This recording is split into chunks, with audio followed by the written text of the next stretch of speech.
அனைவருக்கும் வணக்கம் and very happy Friday. அதோட ஸ்பெஷல் தேங்க்ஸ் எனக்கு இன்றைக்கி பர்த்டே அப்படின்னு சொல்லி ஞாபகம் வச்சு விஷ் பண்ண எல்லாருக்குமே ஒரு special thanks.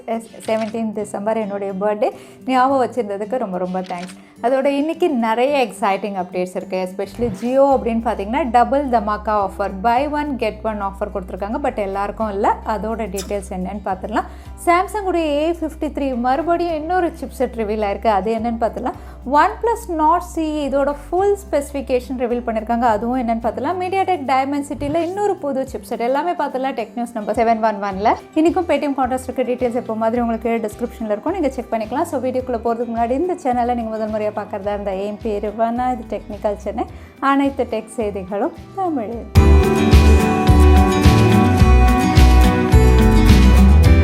Jio ₹1 recharge plan 100 MB data அப்படின்னு சொல்லி அனௌன்ஸ் பண்ணி நிறைய பேர் இந்த ₹1 ரீசார்ஜும் பண்ணியிருந்தாங்க. எவ்ரிடே ரீசார்ஜ் பண்ணிக்கலாம் அப்படிங்கிற மாதிரி ஒரு புது பிளான் அனௌன்ஸ் பண்ணியிருந்தாங்க. அனௌன்ஸ் பண்ணி ஜஸ்ட் 1 டேக்குள்ளே இதை ரிவைஸ் பண்ணிட்டாங்க. ரிவைஸ் அப்படின்னு பார்த்தீங்கன்னா டேட்டாவை குறைச்சிட்டாங்க. ஸோ ₹1 ரீசார்ஜ் பிளானுக்கு 100 MBக்கு பதில் 10 MB அப்படின்னு சொல்லி ரிவைஸ் பண்ணிட்டாங்க. ஸோ இந்த மாதிரி ரிவைஸ் பண்ணுறதுக்கு ஏன் இந்த பிளானை கொண்டு வந்தாங்க அப்படின்னு தெரியல. ஸோ ஜியோடைய இந்த ₹1 ரீசார்ஜ் பிளான் அப்படின்னு பார்த்தீங்கன்னா எதுக்கு அப்படின்னு சொல்கிற மாதிரி தான் இருக்குது. 10 MB டேட்டா அப்படின்னு சொல்லுறது. ஆனால் ஜியோ யூசர்ஸ் நிறைய பேர் ரீசெண்டாக அவங்க லான்ச் பண்ண ₹119 recharge plan buy one get one ஆஃபரில் இருக்கிறதா கிளைம் பண்ணியிருக்காங்க. இந்த buy one get one offer அப்படின்னு பார்த்தீங்கன்னா வெப்சைட்டில் கிடையாது, மை ஜியோ ஆப்பில் தான் உங்களுக்கு பாப்அப் நோட்டிஃபிகேஷனாக வரும். அவங்க லான்ச் பண்ண ₹119 நம்ம எல்லாருக்கும் தெரியும். 14 days வேலிடிட்டி, 1.5 GB டேட்டாவோட வருது. ஸோ இதை ரீசார்ஜ் பண்ணுற எல்லாருக்குமே இன்னொரு அடிஷ்னல் ₹119 ரீசார்ஜ் பிளான் ஃப்ரீயாக கிடைக்கிறதா தெரிய வந்திருக்கு. அகைன் இது எல்லா யூசர்ஸ்க்கும் கிடையாது. உங்களுடைய மை ஜியோ ஆப்பில் போயிட்டு உங்களுக்கு பாப்அப் நோட்டிஃபிகேஷன் ஸ்க்ரீனில் பார்க்குற மாதிரி ஒரு நோட்டிஃபிகேஷன் தான். அதை நீங்கள் கிளிக் பண்ணும்போது இந்த ஆஃபரை நீங்கள் கிளைம் பண்ணலாம். ஸோ உங்களில் யாராவது இந்த ஆஃபர் கிளைம் பண்ணிங்களா? தவறாமல் கமெண்ட்டில் ஷேர் பண்ணுங்கள். வாட்ஸ்அப் ரொம்ப நாளாக ஒர்க் பண்ணிட்டு இருந்த ஒரு வாய்ஸ் ரெக்கார்டிங் ஃபீச்சர் இப்போ எல்லாருக்கும் ரோல் அவுட் பண்ணிட்டு இருக்காங்க. இந்த வாய்ஸ் ரெக்கார்டிங் அப்டேட் அப்படின்னு பார்த்தீங்கன்னா நீங்கள் ரெக்கார்ட் பண்ணக்கூடிய வாய்ஸ் என்ன அப்படின்னு சொல்லி முதல்ல நீங்கள் கேட்டுட்டு அது சரியாக இருந்தால் மற்றவங்களுக்கு நீங்கள் சென்ட் பண்ணுற மாதிரி ஒரு ஃபீச்சர் தான். ஸோ இதுக்கு முன்னாடி நீங்கள் அப்படியே ரெக்கார்ட் பண்ணி சென்ட் பண்ணுற மாதிரி இருந்தது. இனிமேல் அது என்ன நீங்கள் லிசன் பண்ணிவிட்டு அதுக்கப்புறம் அது சரியாக இருந்தால் நீங்கள் சென்ட் பண்ணலாம். இந்த ஃபீச்சர் இப்போ எல்லாருக்கும் ரோல் அவுட் ஆகுது. இன்ஸ்டாகிராமும் அவங்களுடைய ஸ்டோரி செக்ஷனில் ஒரு புது ஃபீச்சர் கொண்டு வரலாம் அப்படின்னு தெரிஞ்சு தற்சமயம் டெஸ்டிங் பண்ணிட்டு இருக்காங்க. அதாவது இப்போ ஸ்டோரி அப்படின்னு பார்த்தீங்கன்னா 15 செகண்ட்ஸ்க்கு தான் நீங்கள் ஒரு ஸ்டோரி அப்லோட் பண்ண முடியும். பட் இவங்க டெஸ்டிங் பண்ணுறது அப்படின்னு பார்த்தீங்கன்னா 60 செகண்ட்ஸ். ஸோ 1 மினிட்க்கு நீங்கள் ஸ்டோரி அப்லோட் பண்ணுற மாதிரி ஒரு ஃபீச்சரில் ஒர்க் பண்ணுறாங்க.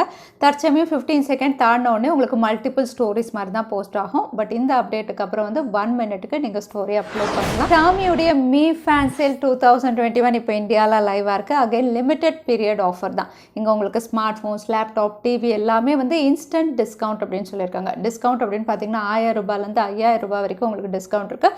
Additional offer exchange offer. நீங்கள் உங்களுடைய பழைய டிவியோ லேப்டாப்போ ஸ்மார்ட் ஃபோனோ எக்ஸ்சேஞ்ச் பண்ணிக்கலாம். ஸோ இங்கே ஸ்மார்ட் ஃபோன் ஆஃபர் அப்படின்னு பார்த்தீங்கன்னா Mi 11X உங்களுக்கு ₹4000 இன்ஸ்டன்ட் டிஸ்கவுண்ட் ஆஃபரில் 22,990க்கு அவைலபிளாக இருக்குது. அதே Mi 11 Lite NE 5G 21,499, ₹2,500 offer இருக்குது. Redmi Note 10 சீரீஸ்லையும் கிட்டத்தட்ட ₹1000 ₹2000 வரைக்கும் ஆஃபர் இருக்குது. ஸோ நீங்கள் ஒருவேளை Xiaomi Redmi டிவைசஸ் பர்ச்சேஸ் பண்ணுறீங்கன்னா இந்த ஃபேன் சேல் நீங்கள் கன்சிடர் பண்ணலாம். மீடியாடெக் இன்னொரு ஃப்ளாக்ஷிப் சிப்செட் அனௌன்ஸ் பண்ணலாம் அப்படின்னு தெரியுது. இது மீடியாடெக் டைமென்சிட்டி 8000 இந்த பேரில் தான் இவங்க கொண்டு வர போகிறாங்க. ஃபீச்சர்ஸும் சிலது ரிவீலாக இருக்குது. Again already MediaTek Dimensity 7000, Dimensity 9000 இருக்குது. இது ரெண்டுத்துக்கும் நடுவில் 8000 வரப்போகிறதா தெரியுது. ஸோ இந்த 8000 அப்படின்னு பார்த்தீங்கன்னா 5 nanometerல ப்ராசஸ் பண்ணியிருக்குது. ஸோ ஒரு ஃப்ளாக்ஷிப் அளவுக்கு இது பெர்ஃபார்ம் பண்ணும். கிளாக் ஸ்பீட் அப்படின்னு பார்த்தீங்கன்னா 2.75 GHz அப்படின்னு தெரியுது. அகைன் LPDDR5 ரேமோட வருது. உங்களுக்கு ஹையர் ரெஃப்ரெஷர்ஸ், QHD டிஸ்பிளேன்னு நிறைய ஹைலைட்டிங் ஃபீச்சர்ஸோட தான் இதுவும் லான்ச் பண்ண போகிறாங்க. ஸோ இதுலேயும் நிறைய ஸ்மார்ட் ஃபோன் 2022ல் நம்ம எதிர்பார்க்கலாம். டைமென்சிட்டி 8000ல் CS 2022 ஜனவரியில் ஸ்டார்ட் ஆகுது. இதில் சாம்சங் உடைய இன்விடேஷனும் ரிவீல் பண்ணியிருந்தாங்க. நேற்றே நம்ம பார்த்துருந்தோம். டுகெதர் ஃபார் டுமாரோ அப்படிங்கிற இன்விடேஷன் தான். இதில் சாம்சங்குடைய ஈவெண்ட் அப்படின்னு பார்த்தீங்கன்னா January 4th அப்படிங்கிற மாதிரி மென்ஷன் பண்ணியிருந்தாங்க. ஸோ இதில் நிறைய இன்னோவேட்டிவ் ப்ராடக்ட்ஸ் இவங்க அனௌன்ஸ் பண்ண போகிறாங்க. அது மட்டும் இல்லை, இதில் சாம்சங்குடைய S21 ஃபேன் எடிஷனும் இவங்க லான்ச் பண்ணலாம் அப்படிங்கிற மாதிரி ஸ்ட்ராங் ரூமர்ஸ் இருக்குது. அகைன் இந்த ஈவெண்ட் அப்படின்னு பார்த்தீங்கன்னா வருஷத்துக்கு ஒரு வாட்டி நடக்கிறதா நிறைய பிராண்ட்ஸ் கொண்டு வருவாங்க. சாம்சங் உடைய ஈவென்ட் ஜனவரி 4 அப்படிங்கிற மாதிரி இப்போ இன்விடேஷன் மூலமா இவங்க கன்ஃபார்ம் பண்ணிருக்காங்க. ரியல்மியுடைய flagship device Realme GT2 Pro December 20th அன்னைக்கு லான்ச் ஆகிற மாதிரி வந்து டீசர் ரிவீல் பண்ணி கன்ஃபார்மும் பண்ணிட்டாங்க. அகைன் இந்த டிவைஸ் வந்து Snapdragon 8 Gen 1ல தான் இவங்க லான்ச் பண்ண போறாங்க. ஸோ ரியல்மி தரப்புலேருந்து முதல் டிவைஸ் Snapdragon 8 Gen 1ல லான்ச் ஆகுது. அது மட்டும் இல்லை, இப்போ ரிவீல் பண்ணியிருக்க டீசர் அப்படின்னு பார்த்தீங்கன்னா 150 டிகிரி வைட் ஆங்கிள் அப்படிங்கிற மாதிரி வந்து டீசர் ரிவீல் பண்ணியிருக்காங்க. ஸோ ஒரு கேமரா சென்ட்ரிக் டிவைஸ் அப்படின்னு சொல்லலாம். ஏன்னா பொதுவாக 150 டிகிரி வைட் ஆங்கிள் அப்படின்னு சொல்லும்போது ட்ரோன் சென்சார்ஸில் தான் அப்படி கொடுப்பாங்க. ஸோ ட்ரோன் சென்சாரில் கொடுக்குற அளவுக்கு ஒரு வைட் ஆங்கிள் எஃபெக்ட் வந்து இவங்க ஸ்மார்ட் ஃபோனில் எப்படி இன்டெகிரேட் பண்ணியிருக்காங்கன்னு தெரியல. ஸோ இந்த ஃபீச்சரோட வரும் அப்படிங்கிற மாதிரி டீசரும் ரிவீல் பண்ணியிருக்காங்க. விவோவுடைய V23 சீரிஸ் ஜனவரி 4th குளோபல் லான்ச் அப்படிங்கிற மாதிரி நேற்றே லான்ச் டீசர் பார்த்துருந்தோம். பட் இந்தியாவில் Vivo V23 Pro இந்த ஸ்மார்ட் ஃபோன் மட்டும்தான் வந்து நிறைய இடங்களில் லிஸ்டிங்காக இருக்குது.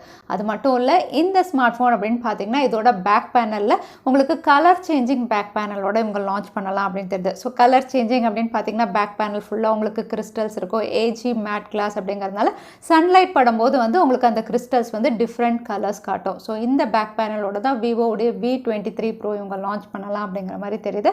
அகைன் இது Mediatek Dimensity 1200 இந்த சிப்செட் அப்படிங்கிறதையும் நம்ம ஏற்கனவே பார்த்துருக்கோம். Redmi Note 11ல் 4G வெர்ஷனில் இப்போ ஒர்க் பண்ணிட்டு இருக்காங்க. இந்த 4G வெர்ஷன் அப்படின்னு பார்த்தீங்கன்னா குளோபலில் Snapdragon 680 அப்படிங்கிற மாதிரி ஆல்ரெடி நம்ம பார்த்துருந்தோம். இந்த சிப்செட்டோட இது out of the box Android 12ல் லான்ச் ஆகும் அப்படிங்கிற மாதிரி முதல்ல ரூமர்ஸ் இருந்தது. பட் இந்த ஸ்மார்ட் ஃபோன் வந்து Android 11 MIUI 12.5ல தான் லான்ச் ஆகும் அப்படிங்கிற மாதிரி யூசர் இன்டர்ஃபேஸ் இப்போ ரிவீல் பண்ணியிருக்காங்க. அகைன் Redmi Note 11 அப்படின்னு பார்த்தீங்கன்னா இந்தியாவிலும் இந்த ஸ்மார்ட் ஃபோன் லான்ச் ஆகும். ஸோ ஃபஸ்ட்டு குளோபலாக இந்தியாவான்னு தெரியல. Snapdragon 680ல் இது குளோபல் அப்படிங்கிற மாதிரி இப்போ கன்ஃபார்ம் ஆயிருக்கு. சாம்சங் கேலக்ஸி A53 5G இதுலேயும் சாம்சங் ஒர்க் பண்ணிட்டு இருக்காங்க. இதோட ஃபர்ஸ்ட் லுக் நம்ம பார்த்துட்டோம். சில ஃபீச்சர்ஸ் ஸ்பெக்ஸ் எல்லாமே ரிவீல் பண்ணியிருந்தாங்க. இப்போ இந்த டிவைஸ் அப்படின்னு பார்த்தீங்கன்னா நேற்று வந்து Exynos 1200 இந்த சிப்செட்டில் தான் லான்ச் ஆகும் அப்படிங்கிற மாதிரி Geekbench ஸ்கோர்ஸ் எல்லாம் ரிவீல் ஆனது. ஆனால் சில சோர்சஸ் அப்படின்னு பார்த்தீங்கன்னா இது Mediatek Dimensity 1200 அப்படிங்கிற மாதிரி ரிவீல் பண்ணியிருக்காங்க. ஸோ இந்த 1200ல் கன்ஃபியூஷனா இல்லை இது Exynos ஆர் Mediatek Dimensityன்னு ரெண்டு சிப்செட்டில் வந்து இந்தியா அண்ட் குளோபலில் லான்ச் ஆகுமா அப்படிங்கிறது தெரியல. ஸோ சாம்சங்குடைய A53 5G இன்னொரு சிப்செட் அதாவது Mediatek Dimensity 1200 அப்படிங்கிற மாதிரி இப்போ சோர்சஸ் மூலியமாக ரிவீல் ஆகிருக்கு. OnePlus10 Series இதுவும் வந்து CES 2022ல் லான்ச் ஆகும் அப்படிங்கிற மாதிரி டீசர்ஸ் ரிவீல் பண்ணியிருந்தாங்க. அகைன் இந்த லான்ச் அப்படின்னு பார்த்தீங்கன்னா இந்தியா கிடையாது, குளோபல். ஏன்னா இங்கே ஸ்பெசிஃபிகேஷன்ஸ் ரிவீல் ஆயிருக்காது அப்படின்னு பார்த்தீங்கன்னா கலர் OS 12 Android 12 அப்படிங்கிற மாதிரி தான். கலர் OS 12 அப்படின்னு சொல்லும்போது இது ஒரு சைனீஸ் வேரியண்ட்டாக கூட இருக்கலாம். அது மட்டும் இல்லை, இந்த டிவைஸுடைய மற்ற ஃபீச்சர்ஸ் அப்படின்னு பார்த்தீங்கன்னா இது Snapdragon 8 Gen 1ல இவங்க கொடுக்குறாங்க.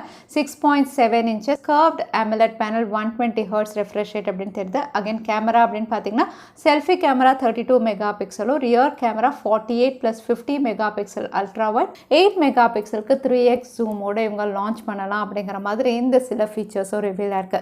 ஸோ OnePlus சீரீஸ் அதாவது OnePlus10 அண்ட் OnePlus10 Pro ரெண்டு டிவைசஸும் ஜனவரியிலே லான்ச் ஆகலாம் அப்படின்னு தெரியுது. OnePlus Nord சீரீஸில் அடுத்ததாக OnePlus Nord CE 2 இந்த ஸ்மார்ட் ஃபோன் தான் அடுத்ததாக இந்தியாவில் லான்ச் ஆக போகிறதா தெரியுது. என்ன நிறைய இடங்களில் இது லிஸ்டிங்காக இருக்குது. இந்தியாவில் பிஸ் சர்டிஃபிகேஷன் மாடல் நம்பர் லிஸ்டிங்காக இருக்குது. அது மட்டும் இல்லை, இந்த டிவைஸ் Q1 2022 அதாவது ஜனவரியிலே லான்ச் ஆகலாம். ஃபர்ஸ்ட் லுக் இமேஜும் ரிவீல் பண்ணியிருக்காங்க. ஃபர்ஸ்ட் லுக் அப்படின்னு பார்த்தீங்கன்னா இது OnePlus Nord CE 2 இல்லை OnePlus Nord 2 அப்படிங்கிற மாதிரி ஒரு கன்ஃபியூஷன் எனக்கு வந்துருச்சு. பட் ஒரு மைனர் டிஃப்ரென்ஸ் இங்கே பண்ணியிருக்காங்க. ஏன்னா இது பிளாஸ்டிக் பேக் பேனல் ஒரு கிரேடியன்ட் ஃபினிஷ் இவங்க கொடுத்துருக்காங்க. பட் சடனாக பார்க்கும்போது இது Nord 2 மாதிரியே தான் இருக்குது அவுட்லுக் அண்ட் டிசைன். ஸோ பெரிய சேஞ்சஸ் இவங்க பண்ணலை. அது மட்டும் இல்லை, இந்த device Mediatek Dimensity 990 Hz AMOLED பேனல்னு இந்த ஃபீச்சர்ஸோட தான் லான்ச் ஆக போகுது. ஸோ OnePlus Nord CE 2 கூடிய விரைவில் இந்தியாவில் நம்ம எதிர்பார்க்கலாம். அடுத்ததான் இன்னைக்கு பேடிஎம் கான்டெஸ்ட்கான கேள்வி என்னன்னு பார்த்தலாம். Mediatek Dimensityயில் வரப்போகிற அடுத்த புது சிப்செட்டுடைய பேர் என்ன? அதுதான் இன்னைக்கான கேள்வி. இந்த கேள்விக்கான பதிலை கீழே #Technical Chennai எந்த டைம் ஸ்டாம்பில் அந்த பதிலை நான் சொல்லியிருந்தேன் அதுக்கப்புறம் பதில் டைப் பண்ணுங்கள். வின்னரை நாங்கள் ரேண்டமாக சூஸ் பண்ணுவோம். ஸோ லாஸ்ட் டைம் இருந்த பேடிஎம் கான்டெஸ்ட்கான கேள்விக்கான பதில் Exynos 1200. நிறைய பேர் சரியான பதில் சொல்லியிருந்தீங்க. அதில் வின்னர் வந்து அருள். கங்க்ராச்சுலேஷன். நீங்கள் இமெயில் வழியாக எங்களை காண்டாக்ட் பண்ணுங்கள். தவறாமல் யூடியூப் லிங்க் அனுப்புங்க. உங்களுக்கு பேடிஎம் கிஃப்ட் வச்சு வந்து சேரும். ஸோ இன்னைக்கு டேக் அப்டேட்டுடைய கடைசிக்கு வந்தாச்சு. வீடியோ பிடிச்சிருந்தா லைக் பண்ணுங்கள். யூஸ்ஃபுல்லாக இருந்தால் உங்கள் ஃப்ரெண்ட்ஸுக்கும் ஷேர் பண்ணுங்கள். இன்னொரு இன்ட்ரெஸ்டிங் வீடியோவில் பார்க்குறேன். Stay safe, stay happy.